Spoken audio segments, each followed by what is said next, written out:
바퀴를 도는 이런 기회를 갖췄다는 것은 정말 대한민국 사람으로서 정말 자부심을 갖고 자랑스러운 정말 멋있는 것입니다.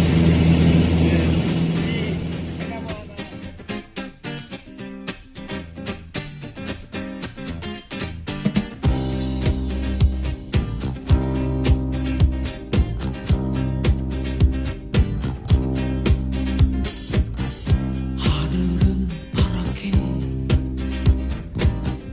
구름은 하얗게 실바람도 불어와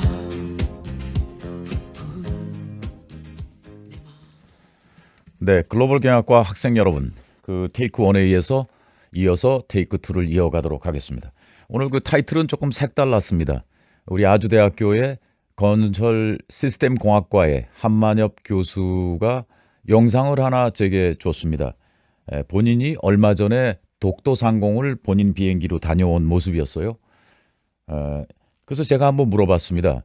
그 성공의 정의가 뭐냐?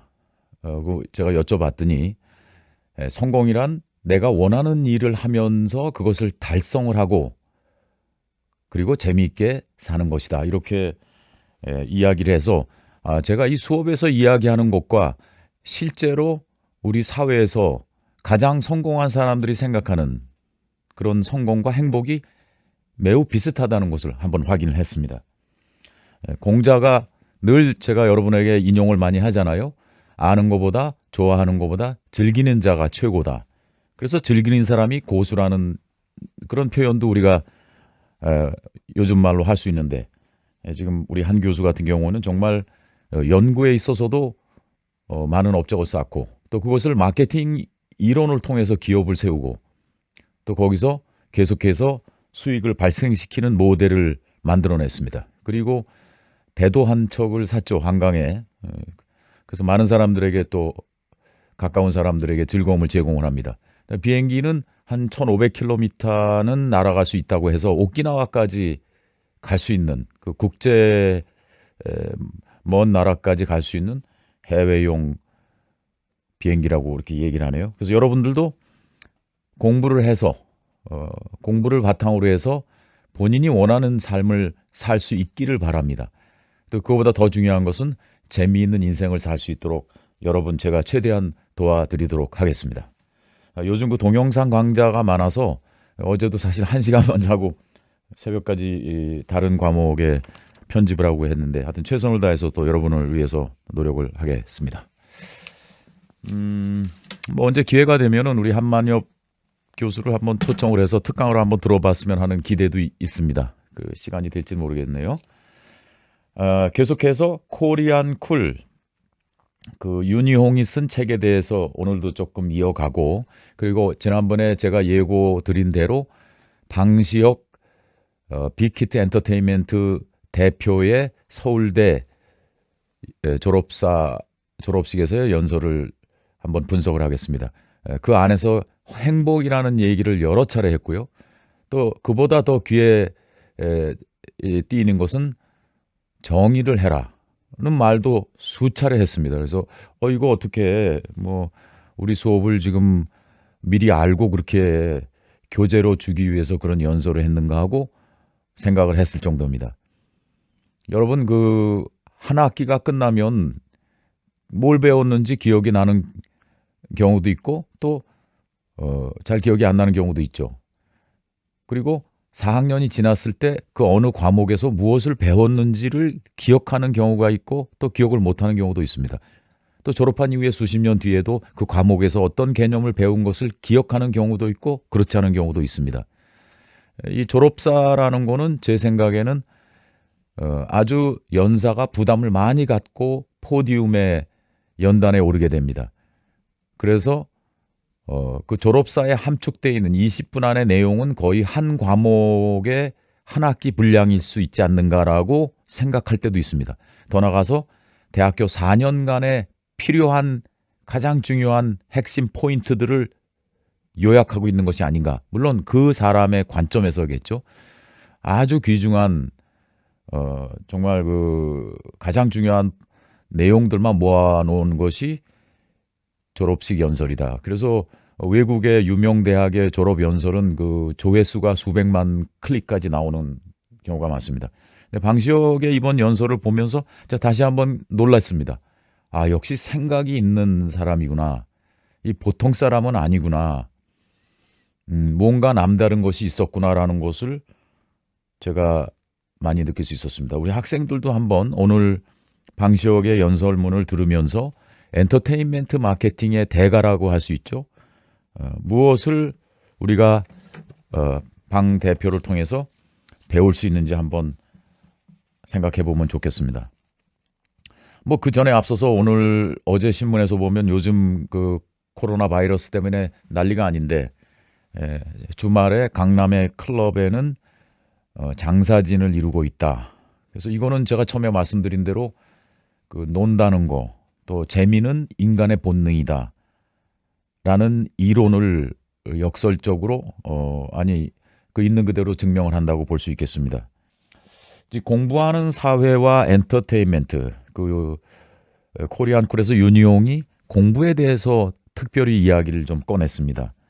네, 한국의 공부는 과거의 공부는 일방적이고 또 학생 입장에서 듣기만 하는 공부이지 않겠습니까? 그런데 사실 역사적으로 보면 공부만큼 재미가 있는 것이 없다라고 주장하는 사람도 있습니다. 원래 이제 유럽에서 대학교라는 시스템이 유럽에서 시작을 했잖아요. 그리고 중세부터 이 귀족들이 사냥도 하고 좋은 음식도 먹고 파티도 하고 할 수 있는 거는 권력과 돈을 가지고 다 해봤는데 그게 그렇게 육체적인 거는요. 그때뿐이지 좀 지나면은 그게 계속되지 않는다는 걸 깨달았죠. 그래서 생각해낸 것이 그 공부하면 어떨까 하고 시작한 것이 야, 공부야말로 정말 재밌구나. 호기심을 충족시켜주고 모르는 것을 아는 즐거움만큼 좋은 것은 없네 라고 해서 공부가 유래됐다는 그런 기원설이 있습니다. 근데 이제 한국에서는 공부가 어떤 수단으로 유용했느냐 하면은 가난한 사람이 부와 명예와 권력을 잡을 수 있는 가장 효과적인 방법으로 알려졌습니다. 그래서 신라시대의 최치원이 그게 서기 300년 정도 되나요? 4세기 정도에 7살 때 당나라로 떠나면서 당나라에 가서 과거 제도에 합격하지 않으면 다시 고향으로 돌아오지 않겠다고 아버지한테 이야기를 하고 떠났다는 일화가 있습니다. 근데 결국 당나라에 가서 과거에 합격을 하죠. 그래서 유명한 명문장가로 중국에서도 이름을 날렸습니다. 이제 이런 식으로 평범한 사람들, 또 보통 아주 최상류층이 아닌 사람들이 과거 제도를 통해서 공부를 통해서 본인의 신분을 급격하게 상승을 시킨 경우는 우리 역사에 여러 번 나타나고 있습니다. 그래서 한국의 과거 제도라는 것은 평민이 지배층으로 올라갈 거는 당연하고 최하층도 지배층으로 올라갈 수 있는 길을 열어놨다는 점에서 의미가 있었습니다. 여러분, 그러니까 공부만큼 효율적인 수단이 한국의 역사상 없었던 것이죠. 근데 지금 행정고시는 아직도 우리나라에 있습니다. 그래서 저도 이제 사회에서 사람들을 보면 대학교 2학년 때 고시를 봐서 행정고시에 합격해서 차관까지 간 사람들, 혹은 장관까지 간 그런 분들을 가끔 만날 기회가 있어요.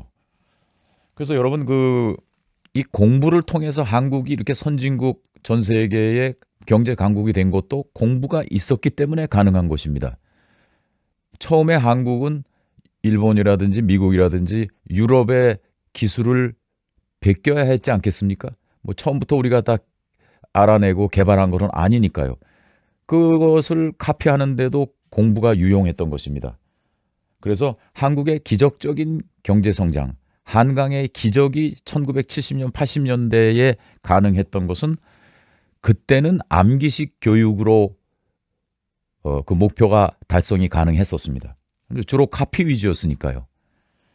그래서 공업화라든지 2차 산업의 성공을 위해서는 그런 주입식 암기 교육이 상당히 통했습니다. 오히려 그것이 빨리 성장하게 된 계기였습니다. 그런데 이제 한국이 그런 그 공업국가, 2차 산업 중심의 공업국가에서 이제 선진국으로 진입을 했잖아요. 선진국이 됐을 때는 이제 창의력이 중요한 것입니다. 남들이 한 것을 똑같이 만들어내는 능력 가지고는 인류라고 이야기할 수 없지 않습니까? 그러다 보니까 이제부터는 그러면 주입식 교육을 가지고서는 이 톱 클래스 사람들 사이에서 인류 사이에서 경쟁하기가 좀 어려워진 거예요. 이제 이런 것들을 이제 부모들도 인식을 했죠. 아, 이제 이 암기식 교육은 그때 시험 들어갈 때 점수만 잘 맞으면 되는 거. 그리고 그 이후에는 다 잊어버리는 뭐 그런 경우까지 흔하게 발생하지 않습니까? 그래서 아, 이건 진정한 공부가 아니다. 그리고 우리의 창의력, 우리 산업의 선진화를 위해서 도움이 안 된다는 것을 알게 됐어요. 그리고 학생 자체도 암기식 교육을 하게 되면 얼마나 괴롭습니까? 또 지나면 다 잊어버리고. 그리고 특별히 어떤 향상이 됐다, 내가 더 나아졌다라는 그런 느낌을 받기가 어렵잖아요. 그래서 부모들이 요즘은 인정을 하기 시작했습니다. 본인이 하고 싶은 일을 해. 뭐 아직도 그래도 책 많이 읽는 걸 좋아하는 부모들이 많지만 그렇게 해도 아무리 공부하라고 책을 가지고 독서하라고 해도 아이들이 말을 듣지 않으면 그 다음에는 아 그래 그러면 뭐 그래 그럼 그렇게 해라 라는 쪽으로 이제 많이 사람들의 마음이 바뀌었습니다. 바로 그것이 방시혁과 싸이의 케이스라고 이야기할 수도 있겠죠. 부모가 절대로 막아서서 안 된다고 끝까지 안 된다고 그렇게 하지는 않았어요. 어느 정도 눈 감아주고 그리고 뭐 지켜봐주고 그 민주적으로 그렇게 했던 것으로 그렇게 나타나고 있습니다. 요즘 뭐 우리가 기사를 봐도 언론 기사를 보더라도 요즘은 과거에는 뭐 나가지 말고 집에서 책을 읽어라 이렇게 부모가 저 시대 때는 이야기를 했습니다. 놀지 말고 공부해. 근데 요즘은 그 컴퓨터 앞에 앉아 있지 말고 나가 놀아라 라고 이야기하는 그런 부모들이 많아졌다고 합니다. 왜냐하면 그렇게 해야 창의력인 인간이 될 수 있기 때문이죠. 그리고 사회성도 더 발달하고 그리고 좀 더 활기차고 건강에도 좋다. 사실 뭐 미국 같은 경우에는 정말 초등학교에 가보면 공부를 전혀 안 시킨다고 생각할 만큼 놀게 하는 것 같아요. 네덜란드 같은 데는 학생들에게 요구하는 거 가장 중요한 것은 야 네가 좋아하는 거 뭔지 찾아. 그거 찾으면 인생은 된 거야.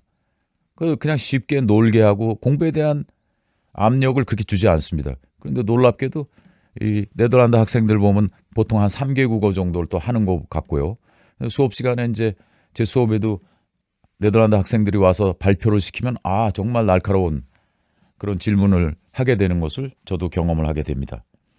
그래서 요즘은 놀이가 경험이요 학습이다 라는 공감대가 좀 아이들의 교육에 관심이 많은 학부모 사이에 퍼져 있다고 할 수 있겠습니다. 이제 그게 이제 결국은 뭐냐면 본인이 좋아하는 것을 재미있는 것을 하게 하는 것이 성공에 중요하다는 공감대가 우리 국민 사이에 있다는 얘기죠. 그래서 자식의 성공의 정의가 법대 가는 것, 의사가 되는 것에서 네가 재능이 있고 좋아하는 일을 추구해서 재밌게 살아라 라는 쪽으로 변화하고 있다고 할 수 있겠습니다. 그리고 여러분들이 공부만 얘기하면은 좀 뭔가가 좀 스트레스도 받고 좀 고리타분하게 느낄 수 있을 거예요. 그러나 현실적으로 보면 인간이 더 나아지기 위한 방법은 현실적으로 공부밖에는 없습니다. 이 실수를 할 때 그거를 깨닫고 잘못된 점을 깨닫고 그리고 고치고 수정하고 그래서 그 다음에는 더 나은 실수를 하지 않는 것 그렇게 해서 결국은 목표를 달성하고 성공하는 것 그것이 그 하나의 패턴이 아니겠습니까? 그러므로 공부라는 것이 꼭 책을 읽는다는 것만이 아니라 사람들과의 토론 그리고 경험, 그리고 시도를 통해서 우리가 향상할 수 있다, 더 나아질 수 있다는 점에서 공부는 참 합리적으로 생각하면 참 좋은 곳이라고 이렇게 생각을 우리가 할 수 있어야 됩니다. 그래서 실패를 방지하는 방법은 뭐가 있겠어요, 여러분? 처음부터 성공하는 사람이 어디 있겠습니까? 저도 실패하고, 그리고 저 위에 있던 저를 가르친 선생님들도 실패하시죠. 근데 이런 실패를 되풀이하지 않도록 하는 것이 공부의 힘입니다. 그래서 여러분, 공부는 평생 공부라고 이야기하죠. 우리 아주대학교에도 평생 교육원인가 평생 학습원이 있어서 그쪽에 굉장히 학교가 신경을 많이 쓰고 있습니다. 그리고 지금 여러분들이 특성화학과로 입학을 해서 들어온 것도 사실은 평생 공부라는 커다란 명제 아래, 그 테마 아래 이루어지고 있는 것이죠. 그래서 여러분, 가능하면 학점을 위한 공부도 중요하죠, 현실적으로. 그러나 좀 더 내가 향상되기 위한 인간으로서, 앞으로 이제 나이가 더 들어서 부모로서, 또 사회에서 이제 그 매니저로서, 또 높은 위치에서 일할 때를 대비해서 공부를 좋아하는 그런 분들이 됐으면 좋겠습니다. 사실 싸이는 그렇게 아까도 잠깐 얘기했지만 그 공부를 좋아하지 않았던 사람인데, 보스턴 대학교 글로벌 경영학과, 이제 이 한국말로는 국제 경영이라고 썼던데요. 결국 그게 글로벌 경영이거든요. 그거를 중퇴를 했습니다. 그다음에 이제 거기 중퇴를 했는데, 또 어떻게 버클리 음대, 이게 음대인지 대학원인지 하여튼 그 보스턴에 있는데 진학을 했는데, 이것도 또 중퇴를 했네요. 그래서 중퇴 전문은 아니지만 어쨌든 그 우연찮게 그렇게 좀 그랬습니다. 방시혁은 지난번에 말씀드린 대로 서울대학교 미학과를 졸업을 했는데, 어쨌든 뭐 과정을 마쳤던 안 마쳤던 학교는 많이 다닌 거예요. 그래서 이럴 때 어떤 생각을 할 수 있냐면, 우리가 공부한 사람과 배움이 있는 사람과 배움의 센스가 있는 사람과 아닌 사람의 차이가 나는가 안 나는가에 대해서 한번 우리가 생각해 볼 수는 있습니다. 그 여러분도 지금 한번 본인에게 한번 물어보셔도 되고, 아니면 이 강의가 끝난 다음에 주위에 있는 분하고 공부한 사람과 공부하지 않은 사람 사이에 차이가 있을까를 가지고 한번 열띤 토론을, 혹은 커피 한 잔 갖다 놓고 좀 이야기를 했으면 좋겠어요. 근데 저는 여기서 한 가지, 그러면 차이가 있냐? 그럼 어떤 차이가 있을까? 제가 생각을 해본 결과, 이 뭔가 학문이라든지 또 인문학을 통해서 그 공부에 대한 깊이가 있는 사람은 항상 생각하는 것이 메시지가 아닐까. 그림을 그려도 그 안에 어떤 메시지를 전달하려고 노력을 한다는 거죠. 음악을 만들어도 그 음악 안에 단순하게 듣기에 좋은 그런 리듬과 그 다음에 작사, 글을 쓰는 것 이상의 한 가지 플라더 알파, 그 메시지가 있지 않나 하는 것을 생각을 하게 될 때가 많습니다. 그래서 그런 관점에서 보게 되면 그 BTS의 경우에 페르소나, 그 앨범 이름이 페르소나, 이 이탈리아 말인가 라틴어인가 그런 것 같은데요. 그 자아에 대한 얘기잖아요. 자아의식, 자아. 저는 그쪽 나라 언어는 잘 모르지만 또 그런 말 잘 안 쓰지 않습니까? 나에 대한, 자아에 대한 이야기. 이건 거의 뭐 정신분석학자 프로이드나 뭐 이런 쪽에서 자주 쓰는 말들이잖아요. 근데 그런 거를 글로 끌고 들어오고, 그리고 인간에 대한 어떤 내면을 들여다본다는 것 같은 것들이, 이게 아무것도 아닌 것 같은데 그 안에 메시지가 있는 거예요. 그다음에 싸이도 마찬가지죠. 강남 스타일을 가지고 엄청난 히트를 해서 세계를 깜짝 놀라게 했습니다. 그 안에도 보면 강남 졸부들의 생활을 세타예요. 그 비유하고, 또 그 졸부들의 삶을 가지고 비유로 나타내는 그런 가사를 우리가 볼 수 있습니다. 이런 것들이 다 메시지 아니겠어요? 네. 그래서 여러분, 이런 것들이 결국은 이제 코리안 쿨에서 윤희홍이 이야기하고 싶었던 것은, 과거에는 암기식 교육을 통해서 2차 산업, 중공업을 육성해서 우리가 선진국까지 갈 수 있는 그 바탕을 마련을 했다. 그리고 골격을 마련을 했다는 것이죠. 그러나 이제부터는 창의력인 마인드를 가지고 세계적인 문화 대국으로 대중문화의 선두로 한국이 나서야 되지 않겠는가라는 얘기를 이 공부 섹션을 통해서 했다고 생각이 됩니다. 자, 이번에는 제가 아까 서두에 말씀을 드린 대로 방시혁이라는 이 대단한 인물에 대해서 서울대 작년 졸업식에서 했던 걸 가지고 제가 행복 그리고 인생에서 정의가 얼마나 중요한가를 또 설명을 드리도록 하겠습니다. 한 20여 분 서울대 졸업식에 와서 연설을 했습니다. 서울대가 이런 엔터테인먼트계의 인사를 졸업식에 연사로 초청한 것도 사실은 파격적이죠. 미국이나 이런 나라에서는 배우도 오고 코미디언까지도 오는 경우가 있는데 빅히트 엔터테인먼트 대표를 초청해서 연설을 맡긴 것도 신선했습니다. 방시혁은 이날 제일 먼저 이야기한 것이 남이 정해준 기준으로 행복을 규정하지 말라고 합니다. 그리고 나만의 일관된 행복에 대한 정의를 가지라고 이야기합니다. 남의 정의를 빌려서 그게 나의 행복이라고 생각하지 말라고 아주 강하게 이야기를 했습니다. 그리고 이제 본인은 원래 원대한 목표를 가진 사람이 아니라고 이야기하네요. 지금은 1조 원이 넘는 그런 기업의 대표죠. 그러나 본인은 그런 뚜렷한 목표를 고등학교 때도 대학교 때도 그리고 사회 나와서도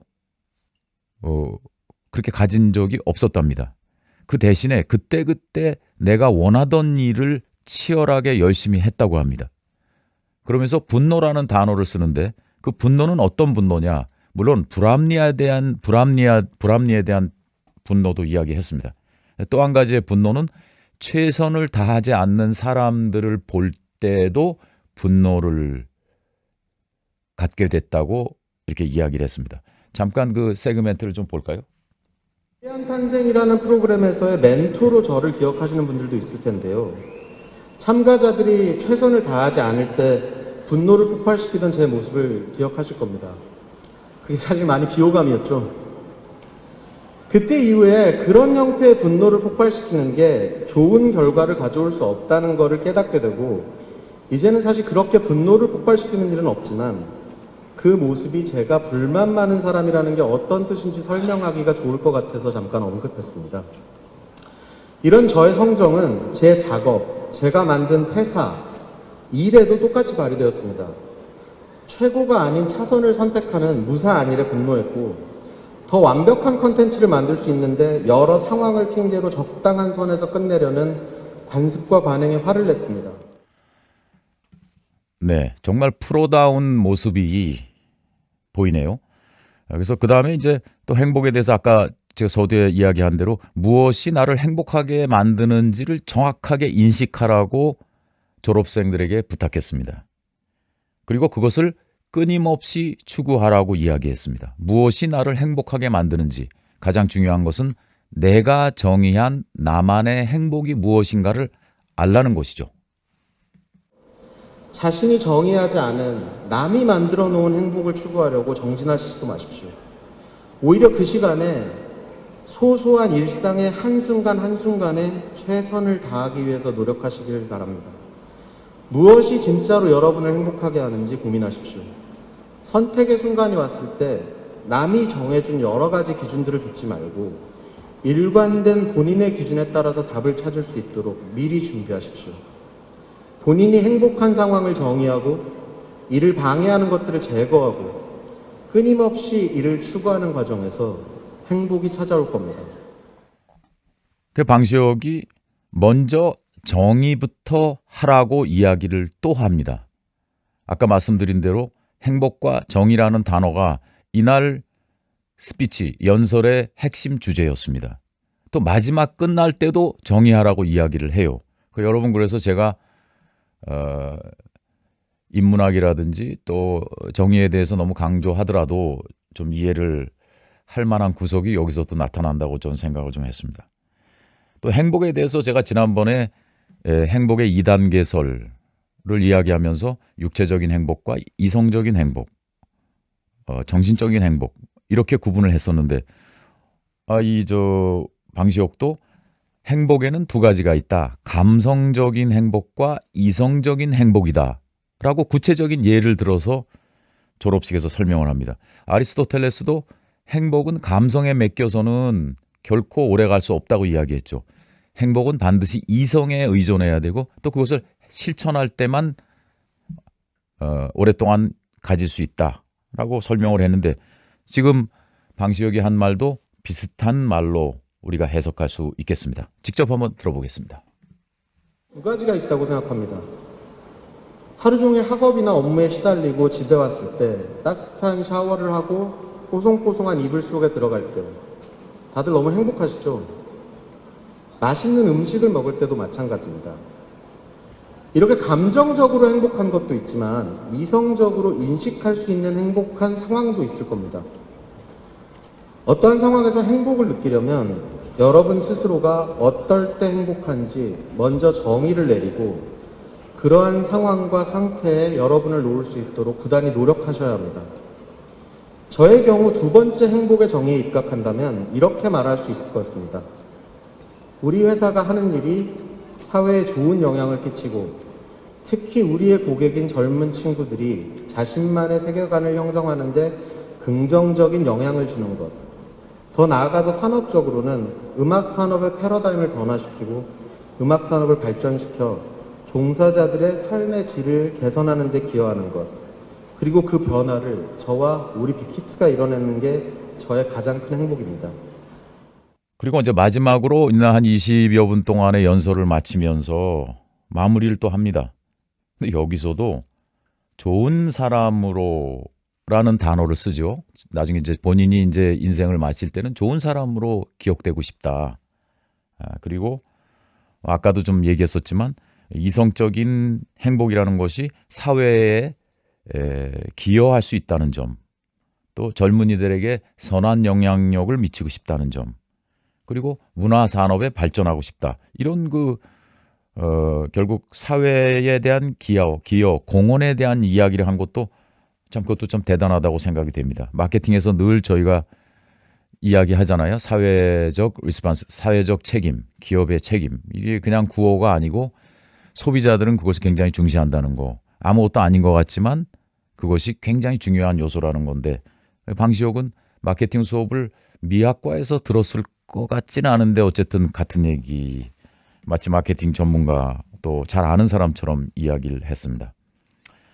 그래서 여러분 그 마지막에 방시혁이 마무리하는 말, 한 30초나 될까 모르겠네요. 이 말을 들으면서 이 강의를 이제 마치도록 하겠습니다. 먼저 한번 들어보겠습니다. 이제부터 시작될 인생의 다음 단계들을 행복 속에서 잘 살아내시고 10년, 20년 후에 내가 제법 잘 살아왔네 이렇게 자평할 수 있는 여러분이 되기를 바랍니다.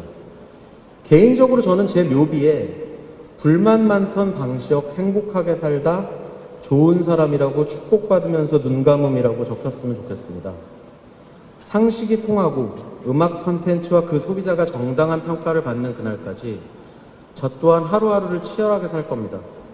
격하게 분노하고 소소하게 행복을 느끼면서요. 여러분만의 행복을 정의하고 잘 찾아서 여러분다운 멋진 인생을 사시길 바랍니다. 역시 먼저 정의부터 제대로 된 상태에서 우리가 바른 목표를 설정할 수 있다.